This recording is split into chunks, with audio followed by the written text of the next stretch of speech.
Welcome everyone to Rebel Rock. I am Dan. I am your host. We like to buy vinyl over here, CDs, books, anything music related really, guitars. We got all that stuff down here in my basement. I love my basement. Anyways, if you caught the last couple episodes, you realize that I had a bunch of credit from trading a bunch of stuff in that I no longer wanted. So I've just been going crazy buying all the vinyl that I've wanted for years and years. So I know, don't look at me and be like, "Oh my God, this guy's rich. He's just buying everything." No, it's because I had credit. That's why I've got so many records. It's because I traded a ton of stuff in. I've been buying CDs for a quarter, 50 cents for like a decade now. So I unloaded about 400 CDs and got a lot of credit for it. Because believe it or not, CDs, this one shop that I go to, they still sell them for anywhere from $9 to $12, which is bizarre to me, but I'm not going to complain. So we're going to dive right into it. I love novelty records. So I do dabble. It's a fine line with novelty records, right? You can't buy too many because your collection will be stuffed full of stuff in the background there, like the Batman record and the Sesame Street that's over there as well. That stuff is cool novelty, but do you need a Denny's Lakers promotional record? I guess if you're me, you do, because I got it back there too. But stuff like that builds up. But every once in a while, I do see weird novelty records and I have to have it. I'm watching this show right now, so we had to get Lost in Space on vinyl, and it has the theme song. I mean, it just has the theme. That's really all it has, and some interviews on the other side. And obviously it's B9, the robot there, picture disc, which is pretty awesome. I had credit or I wouldn't have spent $30 on this. Trust me. I love Lost in Space, old sci-fi. On episode 5, I watched it as a kid, but now I'm watching it now and it's fun. It's good. Good stuff. Novelty. Another novelty record. I'm a big Peanuts fan. So anytime they release these Charlie Brown specials, whether it be Thanksgiving, Christmas, Halloween, I have them all now. Pretty awesome. Once again, credit. Got this. Eve of Destruction. I came to know about it through Johnny Thunders, his cover of this. I don't know much about Barry Maguire, but we're going to find out more. I'm excited about that. Hopefully it's all good folky kind of just folk rock, really. I hope is what it is.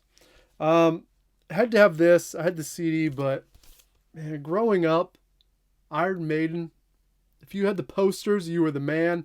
I never had the posters of Iron Maiden, but I had friends that did, and I was always really jealous. Number of the Beast, probably my favorite. Probably a lot of people's favorite Maiden records. We got The Who, My Generation. There was some sort of special. Oh, I forget the website. I think it's directly from them, the label. You just had to pay the shipping, which they charged $13, but the record was free after that. $13 for a new Who record that I didn't have. I'm cool with it. This was just reissued. This is Thin Lizzy's 50th anniversary of Vagabonds of the Western World. Not the best Thin Lizzy record, but since I had credit, it's a double album. It's so cool. It's got a bunch of singles and alternative versions on it. So we got it. What's the big hit off this? Little Girl in Bloom is probably my favorite. That's just a weird song. I like it. Love Thin Lizzy. We got this. Colored Balls. I'm pretty sure Australian. Kind of pub rock, R&B, hard rock, hybrid. You know how Australia does their rock and roll. As far as I know, this was just reissued. I think this might have came out in like 82. Don't quote me on that. If you know Colored Balls, then you probably know more than I do. I'm a newbie to them.